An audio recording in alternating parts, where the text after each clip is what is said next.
Have you been seeing that thing on like online? People talk about being like a hybrid athlete. No.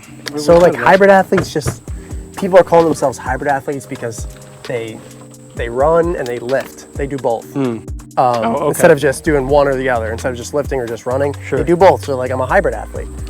I don't think that makes you an athlete just because you run and lift. Like anyone can run, anyone can lift weights. Like it's a pretty. So what defines an athlete for you? Athlete is someone who like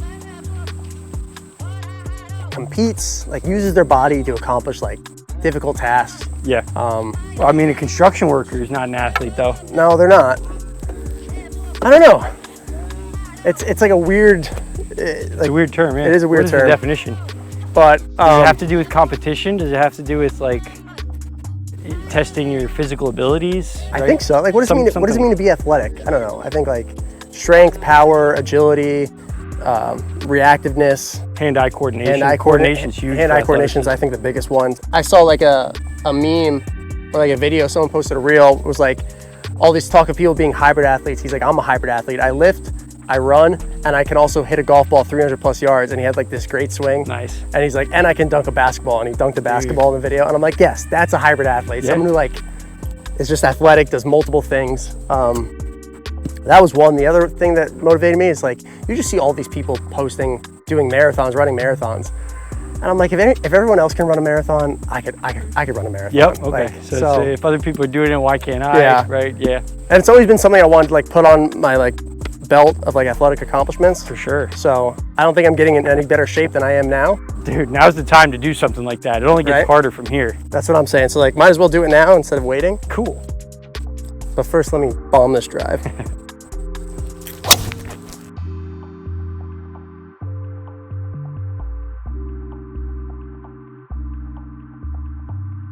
Dude, that went so far. You kicked a hill and it kicked out. Yeah. That is almost definitely out of bounds. Yep. That was like George Bush. Like, we have to combat terrorism. Now watch this drive. Watch this. Watch me hit this drive.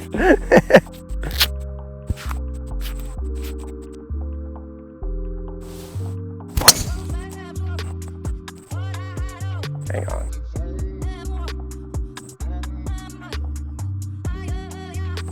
I feel like my body's starting to catch up with me now. Yeah, you feeling the little fatigue? Yeah. Yeah, we've been getting into it, and the same thing was getting me, man. My knees and my lower back were like from the pounding. I think that's the two biggest factors for me. It's like my knees and my lower back just gets beat up. It's just like the pounding, you know. I feel it, and I do as much stretching. Did you have a good pair of running shoes? Yeah, so I started running with a pair of Hoka's that I really liked. I really enjoyed those, but I'm kind of a big shoe guy, so like I like to alternate shoes. Okay. So I got a pair of Brooks that I really like as well. That's what I got right now. I got a pair of Brooks. Okay, nice. Yeah. I got the Glycerin GTSs, so they have a little bit more, less heel drop, so it's more of a flat sole. I think mine are the Beast GTS. Okay. 3. And it's not the cardio that gets you, it's like the monotony of it, and like just the only thing that is in your it's very unidimensional. Like it's just one. You're just doing this one thing. Yep. For the whole time. It's a mental strain for you. It is. It's good though. It's like I find that it's one of the more satisfying activities to be done with. Yes. Because then you're like, you feel accomplished. You know, you feel like you really did something that like. It's better than getting like a great lift in. Like after a great lift, like you got a pump, you feel good, but like it's not that same type of tiredness where like you feel like you really exerted yourself to the point of like and it's full body too. Yes. You get core involved, you get legs, you know, and it really releases a lot of good chemicals in your brain. Yeah. All right, we got, I don't know how far. 290? Yeah, something like that. Probably about 300. I'm just gonna try to pop a 5-wood straight over this bunker here. Give us a chance for an up and down.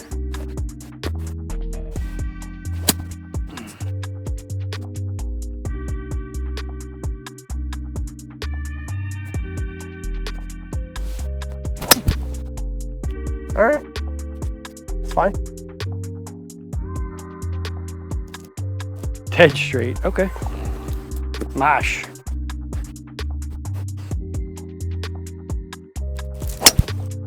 Bro, hang on. Falling off to the right a little. You got all of that one. Oh, I think you're on, dude. Was that 3-wood? Yeah. Hell yeah. Very nice. It kicked a little left when it landed. Yeah, there's like a little hill that kind of, not a bowl, but like it kind of makes a bowl effect on the green kind of. I think you might have been helped out there. Beneficial kick back to the stick. That's like one of those activities that's like physically tiring, but like mentally energizing. I actually love those activities. Like you do something where you like physically exert yourself, and then after you're like, you feel mentally inspired or like motivated to tackle other things. Yeah. Yeah, running does that. Yeah, big time. It's such a, I mean, that's how I feel with like lifting too, in a sense, because like you do this hard thing that you want to produce some type of net benefit. So you want to add on to it. You don't want to just have that one thing. You want to maybe eat something good, or eat something beneficial, or do like another stretch, do another type of workout, go read, like just continue to build on that type of carry momentum. Yeah, that's like a big concept for me that like I've been like trying to dictate my life with momentum. So like when you do something that you find to be internally motivational, you can kind of like build off of that. Yeah. And in a sense, build your confidence through. Dude, that concept of building momentum is like, it's big with sports. It's huge. You know, like when you watch like a basketball game, you can see the momentum shifting throughout the game. And the same thing with like your own personal, with golf, man. You hit a bad shot and you're like, get caught up. It can, you know, throw your momentum off a little bit. You hit a good shot, you want to hit another good one. You want to make the most of your good shots. But also, so like when you get into that, right? When you start playing golf, when you're playing well, part of it is also like you were saying earlier, when you're feeling, you know, really good about your game, sometimes you don't necessarily take on added risk. You play a little safe to maintain that momentum because you're like subconsciously aware. Yeah. Like if I take on a little extra risk and it doesn't pay off, how's it going to kind of reverberate throughout, right? Sometimes you got to go for broke. Sometimes you got to risk it for the biscuit.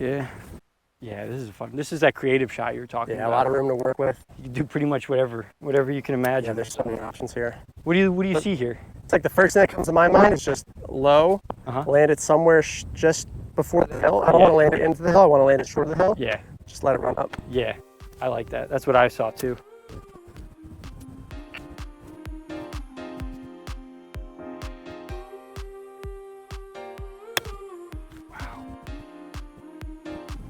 Wow, just checked up on Man, it. she bit. Yeah. Good strike though, that was nice. Pretty much landed it right where I wanted. Yeah, that was a lovely shot. So if these greens were actually moving, that would have been good. Dude, I think if it hadn't rained last night, they would be just a little more firm. That would have skipped a little extra. Okay.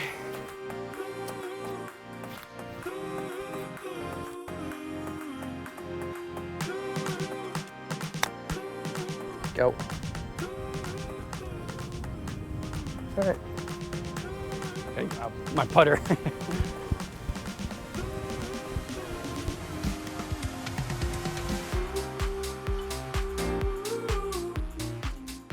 You're a little bit closer, but I think mine's a way easier putt. Okay. We'll go with it. Yours got a lot of slope and break to it. Mine's kind of straight up the hill. Sure. Let me try going first. Your speed's been better than mine, so let me see if I can give you a line.